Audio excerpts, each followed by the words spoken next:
Hi! Hi! Hi! Ano? Ay, So, dito naman tayo sa empathy. To bakit? be an empathetic Bakit? teacher, Ay, you must learn to arte. see the world as Bakit? another person sees it. Ha? It is a means of Maarte ikaw? communication where we can Bakit? where we will Sama attempt to ikaw? perceive the world from another's Sasama person's ikaw? frame of reference. Opo. Communicate Sasama ikaw? we have thirsty.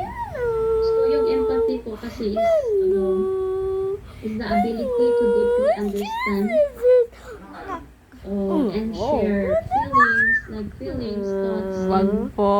perspective of the client. I-try mo na si Maymay It's doon. about stepping into the client's Opo. world May duyang ka na daw without doon. judgment and connect Oh. and Di ka, connecting them on an di ka pa emotional and naririnig ni human Papa level. paano magdaldal. No. Anong oras ba tayo? Opo.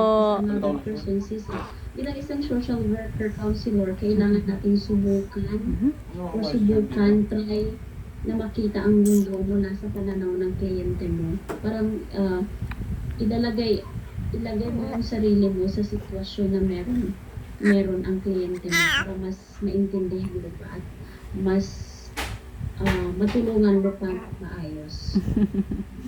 Ay, tingin din ikaw sa camera Asus, papansin ka din asus. Oh, ano yan? Kung nararamdaman mo yung kanyang nararamdaman, kasi dito ka.